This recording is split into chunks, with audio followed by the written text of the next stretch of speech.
What was that one thing you tried out due to fear of missing out? FOMO. I was hanging with friends at a bar and accidentally sat down at the wrong table, really dark inside. Started talking to those guys. Long story short, one of them was getting married on Saturday and he invited me to come. The other one was his officiant / future bill. So I went. It was at the bride's parents' house, so I only knew my bar buddies. It was a lot of fun though, I was glad I went. A snobby chick at the reception was like, "Oh, do you crash weddings often?" "No," I replied, puzzled. "I do go when I'm invited by the groom, though." The marriage didn't last terribly long, but I'm friends with the bride on the FB now. I asked a girl that works at the pet store by my house if she had a boyfriend this week. She does, but I knew I'd never forgive myself if I didn't ask. I said, "Oh, he's a lucky guy," and moved on. I've been too afraid to ask before and that sucks. When I was a kid, the cool, older neighbor kids, also young kids, told me to eat grass. I of course didn't want to, so they told me they all did, and I would be cool if I did. So I picked a big handful and ate it, while everyone laughed at me. Afterwards it came out that none of them had, in fact, ate any grass at all, and, as it turns out, none of us knew what would happen if one were to eat grass. So I ran home where my old man was in the backyard spraying something with a garden hose or some shit. I said, "Hey dad, what would happen if somebody ate a big handful of grass?" He replied, absolutely deadpan, "Tell me you didn't eat grass." I said, "Well no, but somebody else did, and I was just." He said, "Gristle. Tell me you didn't eat grass." Tears started welling up, and I said, "Well, I was running real fast, and I fell, and when I fell my mouth landed on a clump of grass and my mouth closed on it, and I accidentally swallowed a whole bunch of it and am I gonna die?" He said, "Probably. But go in and drink as much water as you can stand, and then I will take you to the hospital." I ran inside and drank as much water as I could and rushed out to the van, where the old man was waving me into the open door. We flew out of the neighborhood, screaming towards the hospital, while I cried in the back seat. Finally, we got to the liquor store down the street from the hospital, where the old man said, "Now I'm just messing with you. You'll be fine." And he went in and bought beer, and we drove home. I went to Easter Island. I was already in Santiago for work when I learned that it was the only place that sent flights there. I figured it was as close as I'd ever be, and I didn't know if or when I'd ever visit Santiago, so I took the leap and did it. Totally worth it. I've always wanted to go there. How was Easter Island like? Did you see the Moe? Zip lines. I have a fear of heights, so I was very nervous about going on them in North Carolina with my friends. They were so supportive though, talking about how it's okay, you don't have to go, we understand, or of course you don't have to, I just think you would actually enjoy it. It was because they were so nice about it, I really didn't want to disappoint them. I had an absolute blast on them, by the way. So much fun after the first 5 seconds of terror on the first line, haha. The first time I went ziplining, I had one of the employees give me a little push as I was too scared to go on my own. Keep in mind, this was when I was on Cub Scouts, and the other 2 times I had a chance to go ziplining, I was pretty much just fine. Edit. After reading your replies, I'm gonna say that I never knew having someone push you was so common for stuff like bungee jumping and ziplining. For my 30th birthday I tried 30 new things. The list included a pedicure and manicure, fancy Starbucks drink, driving a red Porsche, gambling at the casino. It was a crazy fun day, but I learned that I have a great life without all that stuff. Cool idea though. I'm about to be 40. I can't think of 40 things I want to do, lol. I do something my history teacher in high school did, and it stuck with me. For 20, pick 2 things. 30, 3 things, etc. The idea is it keeps you active as you get older. For his 40th, he fought a ninja, drove a supercar, finished his tattoo and something else I'm forgetting.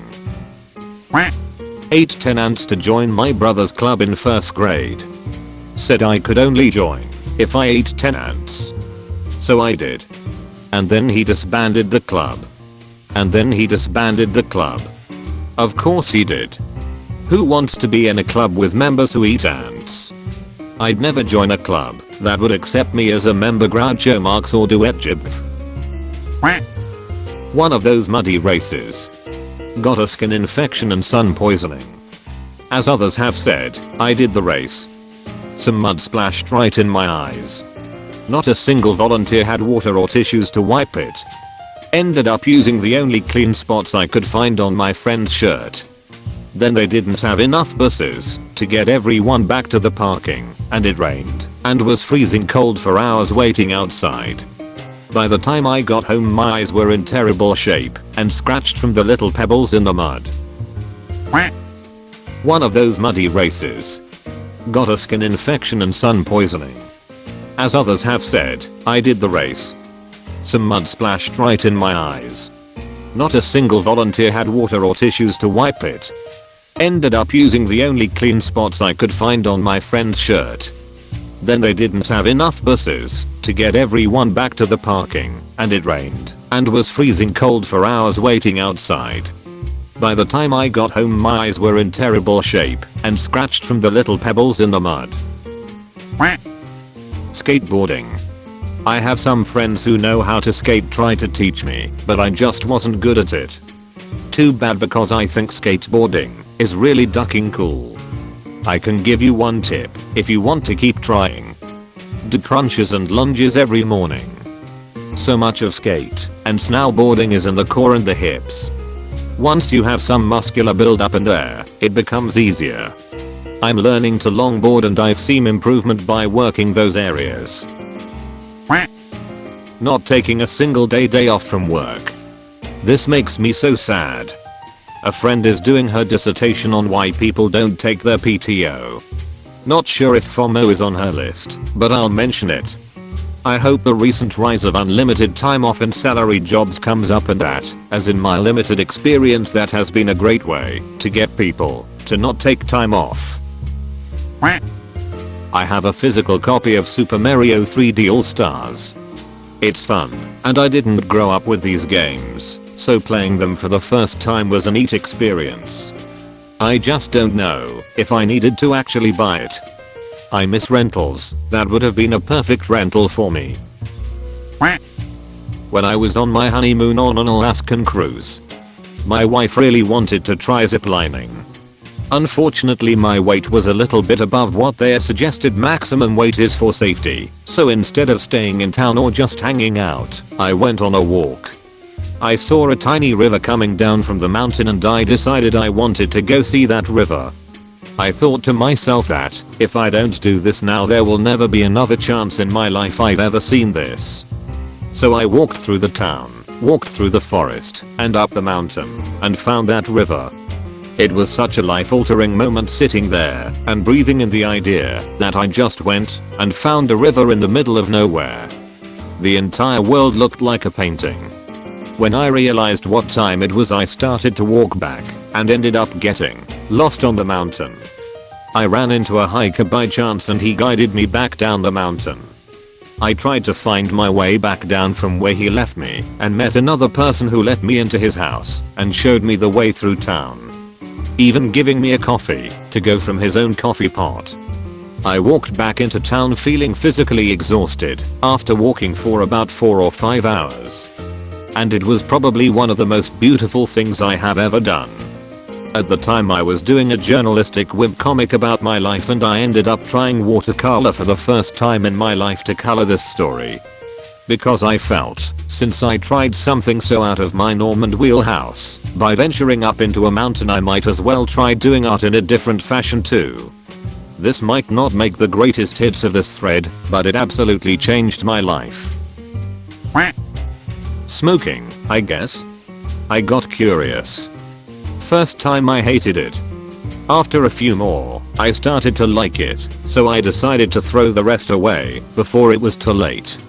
I did the same, but it took a year or so for me to want to quit cause I told myself I was just a social smoker, but in hindsight, whenever I'd be stressed out or drinking for years after I'd crave a cigarette.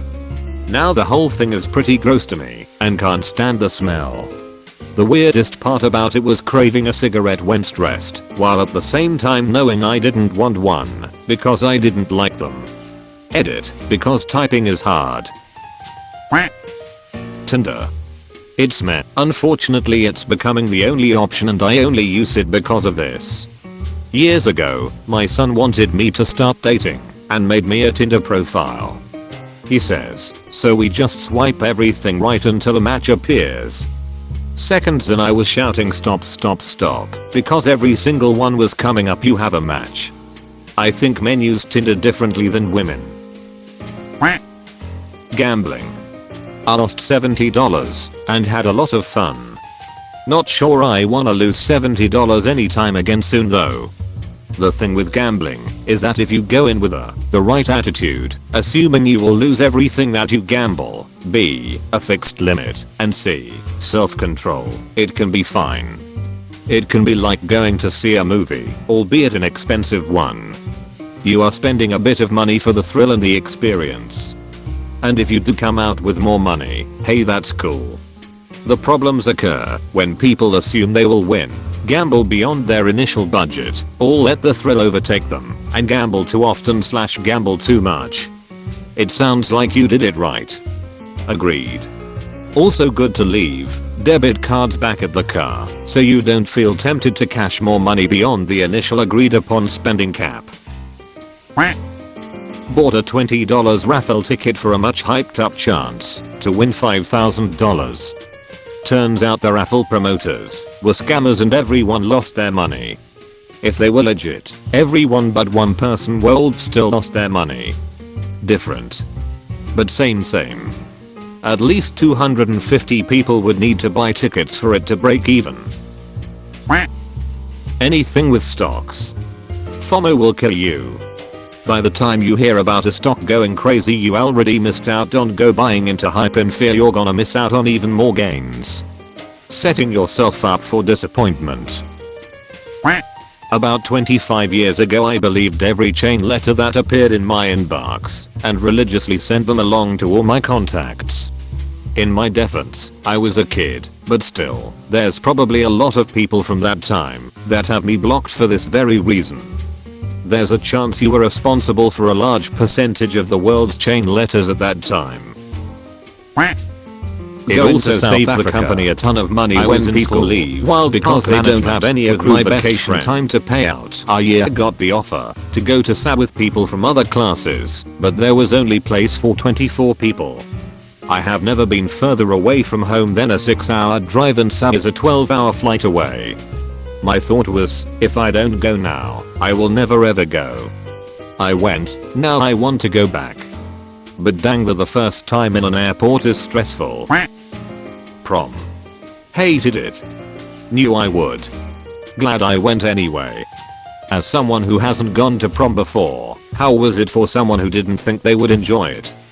I went expecting not to enjoy it for the usual reasons. No romance with my partner, didn't like dancing, no after party or drinking plans, and had fun anyway. It was cool seeing everyone's pretty outfits, the food was good, the space was a beautifully decorated building in the middle of downtown. It was a fancier party than any I'd been to before. My friend and I spent the night texting pickup lines to our other friend, who was having an anti-prom party. I won. My only regrets: 1. The dance music was all club music, no slow dances. I wanted to try dancing at least once, but I wasn't about to wade in there with my nice dress and heels. 2. Heels are the worst, I should have hemmed my dress and worn flats. Vaping.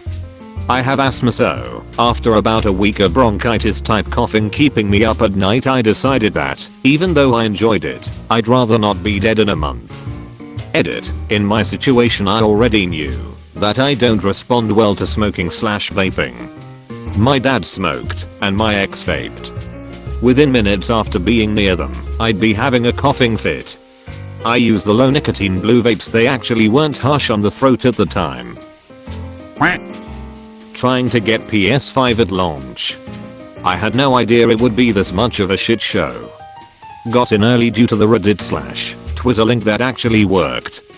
All things considered, Miles Morales was pretty awesome and the DualSense is incredible for games like COD, but I've spent most of my time enjoying the boost it gives PSVR and PS4 games. Returnal is out next week, but I've got that Ratchet and Clank game circled on the calendar. First year always sucks. Friend in college wanted us to drive up to a party at a campus about an hour away. It was already 12:30 at night. We'd hung out with her friends from that school before and didn't particularly like them, so we turned her down. She eventually goaded us into going, mentioning that 5 of our close friends were already on their way up there, she just couldn't fit in the car with them. And saying, "Dude, it's a yacht party. Have you ever partied on a yacht? It belongs to rich friend. It's going to be small, like 15 people maximum. Top shelf alcohol. Tons of high quality smoke. Lots of other party substances. And it's free. You don't have to buy or pay for anything. She's got a huge house we can crash at. I'll even gas up your car." So of course we set out. We arrive and there is no yacht. There is no body of water, period. In fact, it's the biggest frat party I've ever seen. Hundreds of people. We each had to pay $30 to get in. Nobody we knew was there. And she spent all of her money on getting into the party, so I didn't even get my car gassed up like she promised. Tried to cover her ass by saying no. I definitely said frat party, not yacht party. You must misheard me. Bitch. We definitely heard you right. Ended up having a lousy time at the frat itself, but found a small group of people that were heading back to their off-campus housing to smoke and invited us to come along. That ended up being a somewhat enjoyable time, at least. After that we never trusted Lisa again. Did you enjoy this video? If yes, make sure to subscribe to this channel for more.